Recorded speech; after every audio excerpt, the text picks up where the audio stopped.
Kalau maju itu kita harus kembali standar. Selama ini kita fokus untuk menaikkan elektrifikasi rasio. Artinya semua masyarakat itu punya akses bisa listrik. Nah itu kita tingkatkan sekarang alhamdulillah sudah 99,9%. Sudah hampir 100% masyarakat di Indonesia terlistrik. Itu kalau kita bicara kinerja. Yang kedua, sekarang kita diminta oleh pemerintah untuk ikut membantu menjadikan Indonesia menjadi net zero emission country di tahun 2060. Tadi disampaikan jelas oleh Pak Haris. Lama Pak ya? Tahun emas ya Pak? Tahun emas kita 2045. 45 Mas ya. 2060. Beyond itu lagi. Lebih panjang lagi.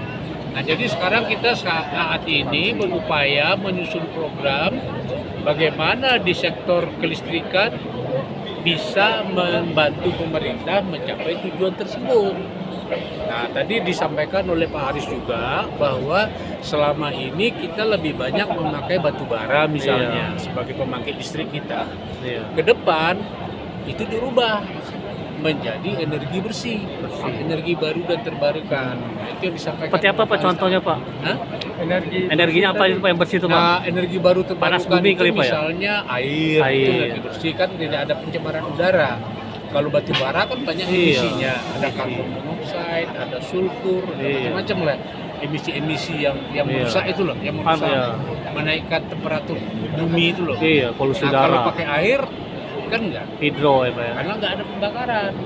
Kemudian yang kedua tadi disebut oleh Pak Haris itu pemakaian geothermal. Geothermal, panas bumi. Nah yang ketiga matahari. Matahari, surya, Ya, solar. itu kan juga nggak mencemari lingkungan dan banyak ada angin Bisa. macam-macam lah di situ yang akan kita Air, perhatikan. angin, matahari. Permasalahannya yang tadi belum disampaikan oleh Pak Haris dan kami dari masyarakat kelistrikan itu sudah mengkaji, kalau kita rubah cara membangkit listriknya dari batu bara ke tempat yang tadi yang saya sebut, itu akan ada tambahan biaya karena pembangkit itu lebih mahal. Teknologi yang lebih mahal Pak ya? Teknologinya teknologi baru. Baru kan ya? Nah sekarang pertanyaannya berapa lebih mahal daripada dibandingkan dengan membangun PLTU batubara? Belum ada kajiannya, masih kita akan kaji.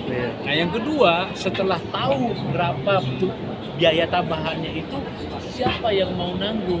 Karena ini kan program pemerintah, kita menuju 2060 ini. Kalau logikanya harus pemerintah dong yang tanggung. Kan itu programnya mereka. Nah, atau dibebankan ke PLN. Atau malah dibebankan ke kita, user pelanggan. Nah, belum jasa, karena angkanya pun kita belum tahu berapa.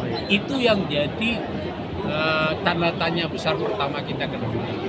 Tapi dari sektor kelistrikan kita siap membantu pemerintah untuk mencapai tujuan NZE Net Zero Emission tadi di tahun 2060. Tadi sudah dipaparkan. Memang ada permasalahan-permasalahan yang harus kita selesaikan, harus kita sesuaikan. Nah, salah satu yang saya sebut tadi tentang berapa biaya yang ditimbulkan dan bagaimana mitigasi biayanya. Yang jelas rakyat atau pelanggan pasti nggak mau dibebankan ke mereka semua. Karena ini program pemerintah kok kita yang tanggung kan gitu. Dan nggak ada yang mau beralih. Nah, kalau dibiarkan ke PLN, ya PLN tetap aja bikin yang murah. Karena kan dia sebagai perusahaan harus untung. Nah, yang kedua saya lihat itu kita perlu landasan hukum. Karena untuk merubah paradigma tadi yang disampaikan dari membangun yang paling murah tiba-tiba kita bangun yang mahal ini. Pembangkit listrik renewable energy ini nggak murah, pasti lebih mahal. Nah untuk itu kalau kita milih lebih mahal, kalau nggak ada landasan hukumnya 3 tahun lagi orang BPK audit PLN loh, kenapa kalian bangun yang mahal-mahal gini, kenapa nggak bangun yang murah aja? Pengen lebih murah. Ini kan dulu pemerintah, mana undang-undangnya?